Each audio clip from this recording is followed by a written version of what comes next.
तो बच्चा आज का अपना जो टॉपिक है वो है इलेक्ट्रोमैग्नेटिक वेव। इलेक्ट्रोमैग्नेटिक वेव देखिए चैप्टर थोड़ा छोटा है लेकिन बहुत इंपॉर्टेंट है। इस चैप्टर से ही हमें समझ आएगा कि जो हमने इससे पहले की फिजिक्स थी वो क्या है, इसके बाद की फिजिक्स, इस चैप्टर से बाद की फिजिक्स 12th की वो क्या है और उन सबको कैसे कंबाइन किया गया। जैसे मैं आपको बता दूं, पहले electric department, magnetism department, optics, इन सबको अलग अलग पढ़ा जाता था। लेकिन इस चैप्टर के बाद हमें ये समझ आई कि नहीं, ऐसा बिल्कुल भी नहीं है। ये सारी चीज़ें ऑप्टिक्स तक, इलेक्ट्रिक, मैग्नेटिक, ये वेव या फिर आप कहिएगा ऑप्टिक्स, लाइट, ये सब चीज़ें एक ही हैं और उनको किस तरीके से हमें स्टडी करना है वो पूरी नॉलेज हमें मिली थी। तो इलेक्ट्रोमैग्नेटिक वेव क्या होता है और कैसे हम इसको समझते हैं, क्या क्या इसमें कॉन्सेप्ट्स हैं, वो सारे डिस्कस करेंगे। इसी के बाद इस चैप्टर में हम लोग डिस्कस करने वाले हैं डिस्प्लेसमेंट करंट का कॉन्सेप्ट। डिस्प्लेसमेंट करंट का कॉन्सेप्ट क्या होता है? वो कॉन्सेप्ट होता है जिससे हम लोग ये समझेंगे कि कहीं ना कहीं आपका जो इलेक्ट्रिक करंट है उस इलेक्ट्रिक करंट की डेफिनेशन में प्रॉब्लम है और उस इलेक्ट्रिक करंट की डेफिनेशन को हम लोग सही करेंगे और सीखेंगे कि क्या एक्चुअल में इलेक्ट्रिक करंट होता है। इलेक्ट्रिक करंट के एक पार्ट कौन कौन से होते हैं? Conduction current, displacement current. इसी में हम लोग मैक्सवेल की 4 इक्वेशन के बारे में स्टडी करेंगे। मैक्सवेल ने बताया था कि जो ये टोटल फिजिक्स है ये केवल 4 इक्वेशन में कंबाइन हो रखी है और इन 4 इक्वेशन के बाद जो सबसे इंपॉर्टेंट पार्ट आएगा वो आपका इलेक्ट्रोमैग्नेटिक वेव का एग्जिस्टेंस। और ये इलेक्ट्रोमैग्नेटिक वेव का एग्जिस्टेंस क्या करेगा? इससे हम लोगों को radio waves, gamma rays, different waves के बारे में पता लगेगा और उन सब वेव्स का यूज करके हम लोग कम्युनिकेशन सिस्टम, कम्युनिकेशन डिवाइसेस के बारे में स्टडी करेंगे। यानी कि काफ़ी हद तक बहुत सारी बेसिक चीज़ें, बहुत ज़्यादा इंपॉर्टेंट चीज़ें इस चैप्टर में है। मैं स्टार्ट करता हूँ, देखिएगा electromagnetic wave. Electromagnetic wave start करने से पहले मैं आपको बता दूँ कि हमने सबसे पहले क्या पढ़ा था। हमने सबसे पहले इलेक्ट्रिक चार्ज को पढ़ा था और इलेक्ट्रिक चार्ज से क्या बनता था? तो इलेक्ट्रिक चार्ज से बना करता था इलेक्ट्रिक फील्ड। बच्चों मेरी बात पर ध्यान देना, बहुत इंपॉर्टेंट बात बता रहा हूँ और आप इसको समझ जाएंगे तो बहुत इंटरेस्टिंग, बहुत मजा भी आने वाला है। एक चार्ज क्या बना सकता है? इलेक्ट्रिक फील्ड बना सकता है। अगर एक चार्ज इलेक्ट्रिक फील्ड बना सकता है तो हमने यहाँ पे देख लिया, चलो कोई बात नहीं भाई। एक चार्ज क्या बना सकता है? एक चार्ज इलेक्ट्रिक करंट भी बना सकता है। अगर वो इलेक्ट्रिक करंट बना सकता है तो वो इलेक्ट्रिक करंट जो बना वो क्या क्रिएट कर सकता है? तो इलेक्ट्रिक करंट बना वो यहाँ पर हमने अभी स्टडी किया था लास्ट लेक्चर्स में, लास्ट चैप्टर्स में बेसिकली, कि ये जो इलेक्ट्रिक करंट है ये मैग्नेटिक फील्ड भी बना सकता है। यानी कि मैग्नेटिक फील्ड बनाया किसने? इलेक्ट्रिक करंट ने। अब ये जो मैग्नेटिक फील्ड था, EMI, इलेक्ट्रोमैग्नेटिक इंडक्शन हमने सीखा था। अगर ये मैग्नेटिक फील्ड को चेंज किया जाए तो ये मैग्नेटिक फील्ड क्या बना देगा? ये मैग्नेटिक फील्ड फिर से करंट बना देगा। यानी कि यहाँ पर एक बात ये क्लियर हो गई कि एक मैग्नेटिक फील्ड क्या बना सकता है, एक करंट क्या बना सकता है, मैग्नेटिक फील्ड, और मैग्नेटिक फील्ड क्या बना सकता है? Electric current. दोनों एक दूसरे को बना सकते हैं। ये चेंज इन मैग्नेटिक फील्ड क्या बना देगा? Electric current. और इलेक्ट्रिक करंट यानी कि किसी भी कंडक्टर में, किसी भी वायर में करंट फ्लो हो रहा है तो उसके चारों तरफ क्या आ जाता है? Magnetic field. इनडायरेक्ट वे में ऐसा भी हम कह सकते हैं कि ये जो इलेक्ट्रिक करंट है, इस इलेक्ट्रिक करंट को ही नहीं, हम ऐसा कह सकते हैं कि ये मैग्नेटिक फील्ड, बदलता हुआ मैग्नेटिक फील्ड क्रिएट कर सकता है इलेक्ट्रिक फील्ड भी, इलेक्ट्रिक फील्ड भी बना सकता है। कैसे? देखिएगा, इस करंट ने मैग्नेटिक फील्ड बनाया, मैग्नेटिक फील्ड ने क्या बनाया? Electric current. इलेक्ट्रिक करंट किसे बना? चार्ज से, और चार्ज ने क्या बना दिया? Electric field. यानी कि इस मैग्नेटिक का रिलेशन इलेक्ट्रिक से भी है। अब यहां पर जो पॉइंट आया वो ये आया कि क्या मैग्नेटिक फील्ड अगर इलेक्ट्रिक फील्ड बना सकता है तो क्या इलेक्ट्रिक फील्ड मैग्नेटिक फील्ड बना सकता है या नहीं? क्या इलेक्ट्रिक फील्ड मैग्नेटिक फील्ड बना सकता है या नहीं?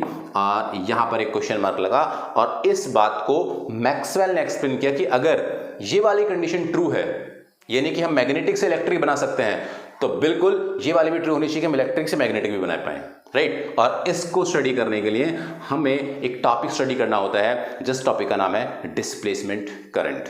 जिस टॉपिक का नाम क्या है? Displacement current. तो अब हम जो कॉन्सेप्ट डिस्कस करने वाले हैं वो किसका डिस्कस करने वाले हैं? डिस्प्लेसमेंट करंट का, राइट। डिस्प्लेसमेंट करंट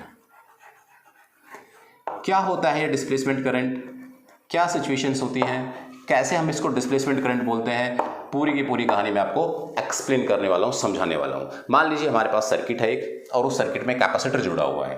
ये एक कंडक्टिंग वायर है और इस कंडक्टिंग वायर में यहाँ पर एक कैपेसिटर जुड़ा हुआ है, राइट। तो ये जो कैपेसिटर यहाँ पे जुड़ा हुआ है, इसको हमने किसी एक्सटर्नल सोर्स से कनेक्ट किया हुआ है। यहाँ पे ये ऐसे हमने कहीं इसको किसी एक्सटर्नल सोर्स से कनेक्ट कर रखा, जोड़ रखा है।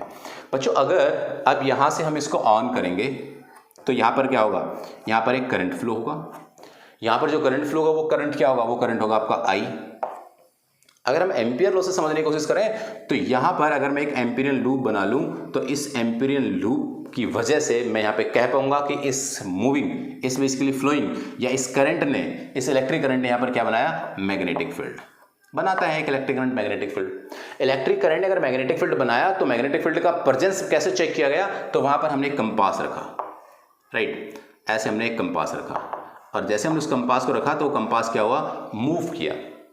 अब करंट यहां से आगे बढ़ता गया क्या, यहां से इसमें करंट, यहां पर करंट आ पाएगा क्या, आंसर है यहाँ पे करंट कैसे आएगा भाई, क्योंकि चार्जेस का तो फ्लो हो नहीं रहा। इलेक्ट्रिक करंट फ्लो होता है तो क्या फ्लो होते हैं, इलेक्ट्रॉन्स फ्लो होते हैं, और इलेक्ट्रॉन्स कहाँ फ्लो होते हैं, किसी भी कंडक्टर में। तो यहाँ पर क्या कंडक्टर है, आंसर है यहाँ पे कंडक्टर नहीं है। अगर यहाँ पे कंडक्टर नहीं है तो क्या करंट फ्लो होगा, तो नहीं होगा। और अगर यहाँ पर करंट फ्लो नहीं होगा तो इसका मतलब क्या है, इसका मतलब ये है कि यहाँ पर मैग्नेटिक फील्ड भी नहीं होना चाहिए, यहाँ पर मैग्नेटिक फील्ड भी नहीं होना चाहिए यहाँ पर। लेकिन एक्चुअल में हमने चेक किया, हमने देखा तो यहाँ पर मैग्नेटिक फील्ड पाया गया। अगर यहाँ पर मैग्नेटिक फील्ड पाया गया तो हमें कैसे पता, चलो उसकी प्रेजेंस हमने चेक की, हमने फिर से एक कंपास ला के रखा। जैसे हमने कंपास ला के रखा तो कंपास रखने के बाद वो कंपास डिफ्लेक्ट हुआ, और अगर वो कंपास डिफ्लेक्ट हुआ उसका मतलब क्या हुआ, उसका मतलब ये हुआ कि इस कंपास के डिफ्लेक्ट होने की वजह मैग्नेटिक फील्ड ही होती है, क्योंकि तो मैग्नेट का बना होता है। तो इसका मतलब यहाँ पर किसी ने मैग्नेटिक फील्ड बनाई। अब ये कॉन्सेप्ट हमने स्टडी कर रखा था कि एक करंट कैरिंग कंडक्टर क्या बनाया करता है, मैग्नेटिक फील्ड। या तो ये बात गलत है, या फिर ये बात गलत है कि तब इलेक्ट्रॉन फ्लो करते हैं तो ही इलेक्ट्रिक करंट बनता है। इन दोनों में से एक बात तो गलत है कि या तो ओनली इलेक्ट्रिक करंट ही मैग्नेटिक फील्ड बनाता है, ये बात गलत है, या ओनली फ्लोइंग चार्जेस ही करंट बनाता है, ये बात गलत है। तो पता था कि ये बात तो बिल्कुल सही है कि इलेक्ट्रिक करंट ही मैग्नेटिक फील्ड बनाता है, लेकिन हो सकता है इस बात में कहीं लोचा हो, इस बात में कहीं प्रॉब्लम हो कि जो करंट है वो करंट ओनली इलेक्ट्रॉन के फ्लो से बनता हो, ओनली इलेक्ट्रॉन के फ्लो से बनता हो। तो यहां पर जो भी, फिर से यहां पर जो भी वजह थी करंट की, वो वजह कुछ और हो सकती है, लेकिन यहां पर करंट था और उस करंट ने ही क्या बनाया, उस करंट ने यहां पर एक मैग्नेटिक फील्ड बनाया, मैग्नेटिक फील्ड बनाया। मैग्नेटिक फील्ड नहीं बनना चाहिए था लेकिन मैग्नेटिक फील्ड बना, और वो जो मैग्नेटिक फील्ड बना वो किसने बनाया, करंट ने। भले यहां पे ये वाला करंट नहीं हो, कोई और दूसरी वजह हो इस मैग्नेटिक फील्ड को बनने की, लेकिन मैग्नेटिक फील्ड बनता करंट से ही है। यानी कि जो करंट मैग्नेटिक फील्ड बनाता है, उस करंट के मैग्नेटिक फील्ड बनाने वाले काम को किसी दूसरे ने किया, और किसी दूसरे ने किया तो क्या, उसका डिस्प्लेसमेंट था वो। यानी कि जिसने करंट को डिस्प्लेस करके करंट का काम किया, करंट को डिस्प्लेस करके करंट का काम किया, उस करंट का नाम क्या दूं मैं, तो उस करंट का नाम दिया गया डिस्प्लेसमेंट करंट। क्या नाम दिया गया, डिस्प्लेसमेंट करंट, राइट। तो डिस्प्लेसमेंट करंट की डेफिनेशन क्या होती है, वो सारी बातें मैं आपको समझाता हूं अभी। तो देखो डिस्प्लेसमेंट करंट को अब हम एक्सप्लेन करते हैं। डिस्प्लेसमेंट करंट मैंने आपको अभी बताया, अब इसके बाद मैं आपको बताता हूं कि क्या वजह थी, कौन सी ऐसी वजह जिसने यहां पर मैग्नेटिक फील्ड बनाया। तो यहां पर जो मैग्नेटिक फील्ड बनाने की वजह है वो ये है कि जब भी यहां से हमने स्विच को ऑन किया था, तो स्विच को ऑन करने से यहां पर क्या आ गया था, इस प्लेट के पास पॉजिटिव चार्ज, और इस प्लेट के पास क्या आ गया था, नेगेटिव चार्ज। इसका मतलब चार्जेस कहां से, इलेक्ट्रिक फील्ड कहां से कहां फ्लो होती है, पॉजिटिव से नेगेटिव, पॉजिटिव से नेगेटिव, राइट। तो इस तरीके से यहां पर एक वेरिंग बदलती हुई क्यों, क्योंकि एक बार ये पॉजिटिव, दूसरी बार ये नेगेटिव, तो एक बार इधर फील्ड, एक बार उधर फील्ड, एक बार इधर फील्ड, एक बार उधर फील्ड। तो ये बदलती हुई जो एक इलेक्ट्रिक फील्ड बनी, इस बदलती हुई वेरिंग इलेक्ट्रिक फील्ड ने क्या किया, वेरिंग इलेक्ट्रिक फील्ड ने यहां पर मैग्नेटिक फील्ड बनाई। यानी कि वेरिंग इलेक्ट्रिक फील्ड ने मैग्नेटिक फील्ड बनाई। इसका मतलब ये हुआ कि वेरिंग इलेक्ट्रिक फील्ड ने करंट जैसा काम किया, करंट जैसा काम किया। तो क्योंकि करंट बनाता है मैग्नेटिक फील्ड, तो अगर वेरिंग इलेक्ट्रिक फील्ड करंट जैसा काम करके मैग्नेटिक फील्ड बना रही है तो वो क्या है, डिस्प्लेसमेंट करंट। तो what is displacement current, displacement current, displacement current is due to displacement current, basically displacement current is due to changing or varying electric field, changing electric field। एक बदलती हुई जो इलेक्ट्रिक फील्ड है वो क्या create कर सकती है, डिस्प्लेसमेंट करंट, यानी कि मैग्नेटिक फील्ड। तो यहां से आया ये एक डिस्प्लेसमेंट करंट का फैक्टर। यानी कि यहां पर ये जो करंट है ये आपका कंडक्शन करंट है, क्योंकि यहां पे इलेक्ट्रॉन कंडक्ट कर रहे हैं, फ्लो कर रहे हैं, चार्ज कंडक्टर के अंदर फ्लो हो रहा है, तो इसको क्या बोल दिया हमने, कंडक्टिंग करंट, यानी कि कंडक्शन करंट IC। और यहां पर क्या बोल दिया, क्योंकि ये डिस्प्लेस कर रहा है उसको, तो इसको क्या बोल दिया गया, डिस्प्लेसमेंट करंट। क्या, इसको बोल दिया गया ID।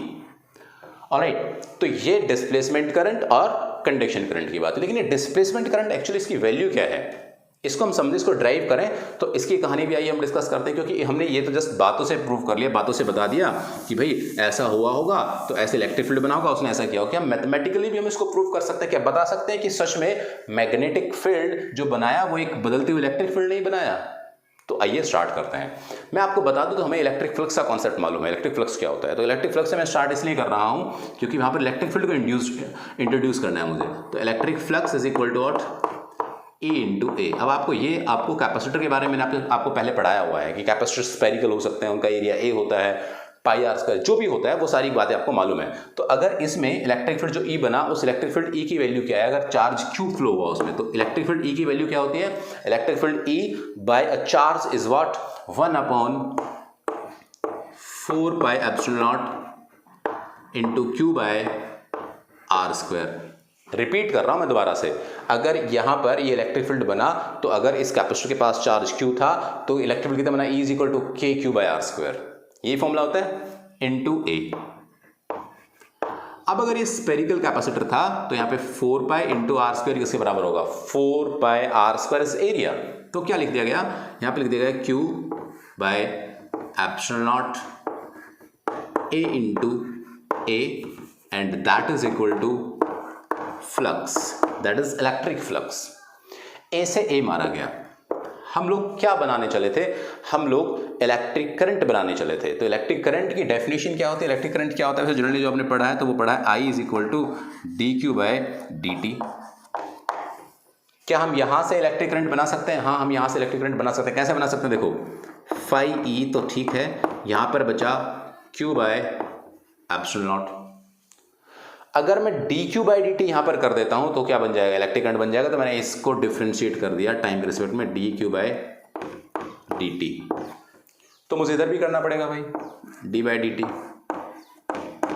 क्लियर है? और अगर मुझे इधर भी डी बाई डी टी करना पड़ेगा तो यहां से ये क्या हुआ? D phi E by D T और that is D Q by D T. तो इसको और क्लियर लिखता हूं, देखो मैं, D phi E by D T is equal to D Q by D T into naught into 1 upon epsilon naught. ये epsilon naught अगर इधर आ जाए तो क्या हो जाएगा? Epsilon naught D phi E by D T that is equal to D Q by D T बचा, क्योंकि ई नॉट तो इधर आ गया तो क्या बचा? D Q by D T और दैट इज इक्वल टू आई। तो इसका मतलब करंट का एक और फॉर्मूला हमारे पास आया। ये हमारे पास एक करंट का नया फॉर्मूला बना, और ये जो करंट बना, ये करंट किसने बनाया? एक बदलते हुए इलेक्ट्रिक फील्ड ने। बेसिकली किसने बनाया? एक इलेक्ट्रिक फील्ड ने बनाया। और इलेक्ट्रिक फील्ड ने बनाया तो इसका मतलब क्या हुआ? इसका मतलब ये हुआ, आप इसको ऐसा लिख सकते हैं, और क्लियर करता हूँ, देखो मैं, आई इज इक्वल टू, है ना, और अच्छे से समझ आएगा। पता नहीं आपको दिखाई दे रहा है या नहीं, शायद यहाँ तक का आपको विजिबल होगा। गुड। तो इसको मैं और क्लियर करूँ तो मैं यहाँ पे ऐसा लिख सकता हूँ, इसको I is equal to what, या मैं इसको डिस्प्लेसमेंट करंट कहना स्टार्ट कर देता हूँ। I D is equal to what? E naught, और फ्लक्स का फॉर्मूला क्या होता है? E into A. तो इसकी वैल्यू पुट की तो क्या? D E by D T into A. देखो ना यार, समझो ना यार, D E by D T एक बदलता हुआ electric field, changing electric field क्या क्रिएट कर रहा है? एक करंट क्रिएट कर रहा है। और करंट क्या बनाता है? मैग्नेटिक फील्ड बनाता है। तो इस तरीके से हमने एक डिस्प्लेसमेंट करंट को डिराइव भी कर लिया कि ये डिस्प्लेसमेंट करंट का फॉर्मूला हुआ करता है। तो ये डिस्प्लेसमेंट करंट का जो फॉर्मूला हमने डिराइव किया, ये जो हमने इसको समझा डायग्राम वाइज, ये आपको मेरे ख्याल से बहुत अच्छे से, बहुत बेहतर तरीके से बातें समझ आई होंगी। तो डिस्प्लेसमेंट करंट का एग्जिस्टेंस और क्या क्या है वो भी मैं बताने वाला हूँ। एक बार आप इसे लिख लीजिए, फिर मैं इसे हटा दूंगा। पॉज करके इसे लिख लें प्लीज। हाँ, तो बच्चों हमें ये बात तो क्लियर हो गई है कि जो डिस्प्लेसमेंट करंट है वो क्या होता है। हमने ये भी पता है कि कंडीशन करंट क्या होता है। तो इस सर्किट में जो करंट फ्लो हुआ, उस करंट के बारे में जरा मैं चर्चा कर दूं आपसे, आपको समझा दूं, आपको बता देता हूं इसके बारे में। देखो, आई करंट जो इस सर्किट में फ्लो हुआ, that is equal to combination of conduction current and combination of displacement current, right? I C plus I D. ये आपका क्या है? ये आपका कंडक्शन करंट है, और ये आपका क्या है? ये आपका डिस्प्लेसमेंट करंट है। मेरी बात को और ढंग से सुनना। यहाँ पर अगर मैं बोलूँ तो ये हमारे यहाँ पर आप समझेंगे कि अरे तो आई सी प्लस आई डी तो दो करंट हो गए। ऐसा कैसे हो सकता है? दो करंट की वैल्यू कैसे हो सकती है? दो करंट की वैल्यू तो नहीं हो सकती। तो इसके अंदर देखो क्या है कि अगर आई सी यानी कि अगर कंडक्शन करंट जीरो है, यानी कि यहाँ की बात करूँ मैं कैपेसिटर के बीच की, अगर यहाँ पे कंडक्शन हो ही नहीं रहा, कंडक्टर है ही नहीं, तो यहाँ पर करंट भी क्या होगा उसकी वजह से जीरो। तो यहाँ पे ओनली क्या आएगा, displacement current, zero plus I D is equal to I. और अगर मैं यहाँ की बात करूँ, इधर की बात करूँ, इधर तो इधर क्या है, इधर कंडक्शन हो रहा है, इधर कंडक्शन हो रहा है, तो यहाँ पे वेरिंग इलेक्ट्रिक फील्ड है, फिर फ्लक्स का कोई चक्कर ही नहीं। तो यहाँ पर क्या आएगा, यहाँ पर ओनली कंडक्शन करंट है। यानी कि अगर मैं एक और सिचुएशन लूँ, आई इज इक्वल टू ये आई सी, तो क्या हो गया, ये आई सी तो आई सी है ही, बट डिस्प्लेसमेंट करंट वहाँ पर नहीं है, क्योंकि यहाँ पर क्या नहीं बन रहा, electric field in that all, वो कोई भी कहानी नहीं है। इसका मतलब ये वाला करंट क्या हो गया, जीरो। तो देखो करंट एक टाइम पे एक ही रहेगा, चाहे आप आई डी को रख लीजिए, चाहे आप आई सी को रख लीजिए। तो ये जो डिस्प्लेसमेंट करंट का कॉन्सेप्ट है, इस डिस्प्लेसमेंट करंट के कॉन्सेप्ट में ये बात आप समझनी होगी आपको कि एक टाइम पर एक ही करंट एग्जिस्ट करता है, या तो आपका कंडक्शन करंट होगा या फिर आपका डिस्प्लेसमेंट करंट होगा। ऐसा नहीं है कि आप अलग अलग चीज़ उसमें ले लेंगे। तो इसी तरीके से इस डिस्प्लेसमेंट करंट को भी इंट्रोड्यूस करके हम डिफरेंट एम्पियर्स लो, है ना, तो गॉस थ्योरम, उन सबको मैं इक्वेशन मैक्सवेल की जो 4 इक्वेशन मैं पढ़ाने वाला हूँ उसमें आपको मैं एक्सप्लेन करूँगा, आपको बताऊंगा कि किस तरीके से एक्सप्लेन करके उसने चारों इक्वेशंस को किसके साथ, डिस्प्लेसमेंट करंट के साथ उसने इसको एक्सप्लेन किया। तो ये पूरी सिचुएशन, पूरी जो कंडीशन, पूरी जो कहानी है, इस कहानी में मेन चीज़ यही है कि करंट केवल कंडक्टर यानी कि इलेक्ट्रॉन यानी कि चार्जेस के फ्लो होने से बने, ऐसा नहीं है। करंट एक वेरिंग इलेक्ट्रिक फील्ड भी बना सकती है, और वो वेरिंग इलेक्ट्रिक फील्ड क्या पैदा कर देती है, एक वेरिंग मैग्नेटिक फील्ड। और एक वेरिंग मैग्नेटिक फील्ड क्या पैदा कर देती है, वो हमने स्टडी किया था, इलेक्ट्रिक फील्ड सीखा था ना सबसे पहले, कि एक इलेक्ट्रिक फील्ड क्या बनाती है, मैग्नेटिक फील्ड, और मैग्नेटिक फील्ड क्या बनाती है, इलेक्ट्रिक फील्ड। तो यहां से एक बहुत इंपॉर्टेंट कॉन्सेप्ट समझ आया कि एक बदलती हुई इलेक्ट्रिक फील्ड क्या बना सकती है, बदलता हुआ मैग्नेटिक फील्ड, और बदलता हुआ मैग्नेटिक फील्ड क्या बना सकती है, बदलता हुआ इलेक्ट्रिक फील्ड। यानी कि वो एक दूसरे को बना सकती हैं। तो इससे एक बहुत इंपॉर्टेंट बात ये निकल के आई कि इलेक्ट्रिक फील्ड, मैग्नेटिक फील्ड आपस में एक दूसरे को बना लेती हैं और वो प्रोपगेट भी करती हैं। ये तो बात ठीक है, इलेक्ट्रिक फील्ड होता है, ये बात भी ठीक है, मैग्नेटिक फील्ड होता है, लेकिन क्या इलेक्ट्रिक फील्ड और मैग्नेटिक फील्ड दोनों एक दूसरे को बना पाती हैं और वो प्रोपगेट भी करती हैं? तो वैसा कमाल हो जाएगा, बहुत दूर तक इन्फॉर्मेशन जाना स्टार्ट होगी, बहुत दूर तक electric field, magnetic field travel करेंगी, एक दूसरे को बनाएंगी, लाइट की स्पीड से चलती हैं। बहुत सारी चीज़ें इसमें हम लोग डिस्कस करने वाले हैं, बहुत सारी बातें इसमें सीखने वाले हैं। बहुत इंपॉर्टेंट पॉइंट, बहुत इंपॉर्टेंट डिस्कशन इन्होंने हमें बता दी थी EMA में, मैक्सवेल और उसकी जो पार्टी थी उसने, है ना, उसकी पार्टी मतलब मार्को ने लास्ट में जाकर उससे क्या बना दिया था, ये सब रेडियो वेव वगैरह बनाई थी। तो ये हमने आज डिस्प्लेसमेंट करंट के कॉन्सेप्ट को सीखा। नेक्स्ट लेक्चर में हम लोग सीखने वाले हैं किसको, नेक्स्ट लेक्चर में हम लोग सीखने वाले हैं किस तरह से मैक्सवेल ने 4 इक्वेशन को यूज करके प्रूव किया था कि ये जो फिजिक्स है वो इन 4 इक्वेशन में समाई हुई है। तो ये वाली कहानी हम लोग नेक्स्ट लेक्चर में सीखेंगे। तब तक के लिए आप खुश रहिएगा, आप प्लीज पढ़ते रहिएगा। अगर आपको नोट्स चाहिए, फिर मैं रिपीट कर रहा हूं, आप मुझे इस नंबर पे लिखिएगा, मुझे आप व्हाट्सअप करिएगा इस नंबर पे, मैं आपको नोट्स सेंड कर दूंगा इस चैप्टर के। अगेन रिपीट करता हूं, आप लोग प्लीज़ चीज़ों को समझ समझ के पढ़ते रहिए। मैं आपको हर एक छोटा छोटा कॉन्सेप्ट, हर एक छोटा छोटा पॉइंट क्लियर करते हुए चलूंगा। तो खुश रहिए, मिलते हैं नेक्स्ट सेक्शन में। Thank you very much.